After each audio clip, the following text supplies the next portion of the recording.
மருத்துவர் திரு ராஜ்குமார் இணைந்திருக்கிறார். சார் வணக்கம். இங்கே வந்து விசச்சாராயமாக இது இப்போ மாறி இருக்கு. ஆனால் முன்பெல்லாம் அவங்க குடிச்சிருக்காங்க. இந்த நெட்வொர்க் ரொம்ப நாளாக இருந்திருக்கு அப்படின்னு சொல்றாங்க. இது எங்க வந்து இது விஷமாக மாறி இருக்கும்னு நினைக்கிறீங்க?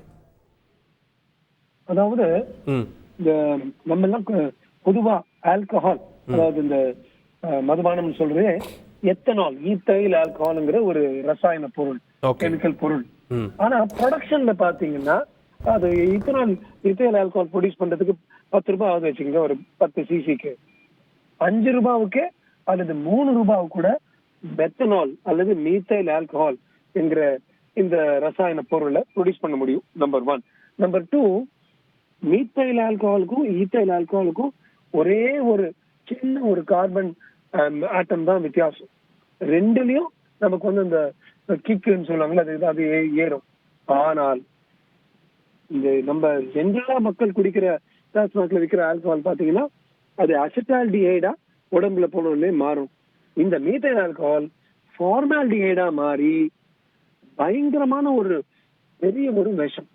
இப்போ வந்து நீங்க பட்டியல பாத்தீங்கன்னா 1976 இருந்து இந்தியாவில அப்பப்ப 2, 3, 4 வருஷத்துக்கு ஒரு 50 பேரோ 40 பேரோ 30 பேரோ இறந்துருவாங்க. ஆனா கடந்த 15-20 வருடங்கள்ல மேக்சிமம் நம்பர் வந்து 2011-12 வெஸ்ட் பெங்கால்ல வந்து 40 பேர் இறந்தாங்க. எனக்கு என்ன பயம்னா, இப்ப ஆல்ரெடி இப்ப 29 ஆயிடுச்சு. இது எங்க போய் முடிய போதோ? Is it going to be the west methanol, ரொம்ப கொடூரமான ஒரு மெத்தனால் இன்சிடென்ட் சமீப கால வரலாறுல இருக்கலாங்கிற வாய்ப்பும் இருக்கு. சோ ஒரே ஒரு காரணம் தாங்க, பேராசை.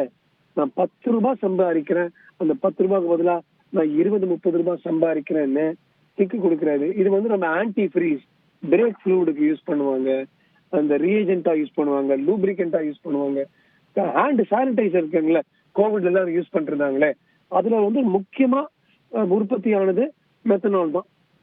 சோ அதை வந்து குடிச்சா கூட கொஞ்சம் ஹையா இருக்கும். ஒரு சிலர் தப்பிச்சுப்பாங்க. ஆனா யாருக்கு அந்த டாக்ஸிக் டோஸ் இருக்கு, சராசரி மனிதனுக்கு 2.5 ounces, அதாவது ஒரு பிராடா 50-100 சிசிக்கு மேல மெத்தனால் குடிச்சா இறந்துருவாங்க சராசரி மனிதர்கள். அதோட கம்மி குடிச்சா கூட ஃபார்மிக் ஆசிட், ஃபார்மிக் ஆசிட் என்கிற ஒரு அமிலம் ரத்தத்துல உற்பத்தி ஆகி கண்ணு போயிடுங்க.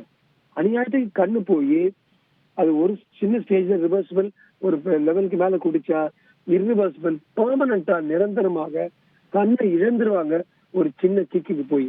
அப்பேற்பட்ட ஒரு கொடிய விஷயம். இப்படி ஒரு கொடிய விஷயம் இருக்கிற போதிய அளவுக்கு விழிப்புணர்வு நம்ம உண்டாக்கணும் என்றால், இந்த சாராயம் காத்திரவர்கள் இந்த மெத்தனாலை வந்து பேராசைக்கு பயன்படுத்தாம இருந்தாங்கன்னா உலகத்துல வந்து இது மாதிரி பயங்கரமான ஆக்சிடென்ட்ஸ், பயங்கரமான ஒரு ட்ராஜடிஸ் நடக்காம இருக்கிறதுக்கு வாய்ப்பு இருக்கு. இதுல இப்போ ட்ரீட்மெண்ட்ல வந்து நிறைய பேர் இன்னும் இருக்காங்க. 90 பேர் வரை ட்ரீட்மெண்ட்ல இருக்காங்க. பட் நேத்து அபாய கட்டத்துல ஒரு 10 பேர் இருக்கதா சொன்னாங்க. இன்னைக்கு அந்த 10 பேர் இறந்துட்டாங்க. பட் இப்போ வந்து ஸ்டேபிளா இருக்கக்கூடியவங்களுக்கும் அந்த உயிரச்சம் இருக்கா? ஆமா, அதாவது கரெக்டான கேள்வி கேட்டீங்க.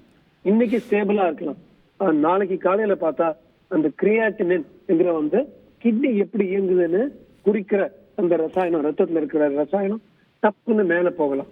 அதாவது எந்த அளவுக்கு 2 கிட்னிகளும் இன்னும் பாதகமாயிருக்குன்னு சொல்ல முடியாது. கொஞ்சம் டிலேட் கிட்னி ஃபெயிலியர் வரலாம், டிலேட் பிளைண்ட்னஸ் வரலாம். இன்னைக்கு நல்லா இருக்கிற ஆட்கள் நாளைக்கு தப்பிச்சுக்கலாம். ஆனா 2 கண்ணையும் இழக்கிறதுக்கு வாய்ப்பு இருக்கு. சோ இது போல 72 மணி நேரம் அல்லது 96 மணி நேரம் அவங்க வந்து பிரச்சனை இல்லாம இருந்தோம்னா அப்ப தப்பிச்சுப்பாங்க. ஆனா இப்பதான் 24 மணி நேரம் 36 மணி நேரம் ஆகிருக்கு. அது ஒரு பெரிய பயம். என்ன ஆகும், அந்த எண் வந்து கூடுமா என்னது இன்னைக்கு கட்டாம அடுத்த 24 மணி நேரத்துக்கு நம்ம அடிச்சு அச்சாணி போல சொல்ல முடியாது. வேற யாருக்கும் ஒண்ணும் ஆகாதுன்னு சொல்ல முடியாது. செய்திகளை உடனுக்குடன் தெரிந்து கொள்ள உடனே சப்ஸ்கிரைப் பண்ணுங்க.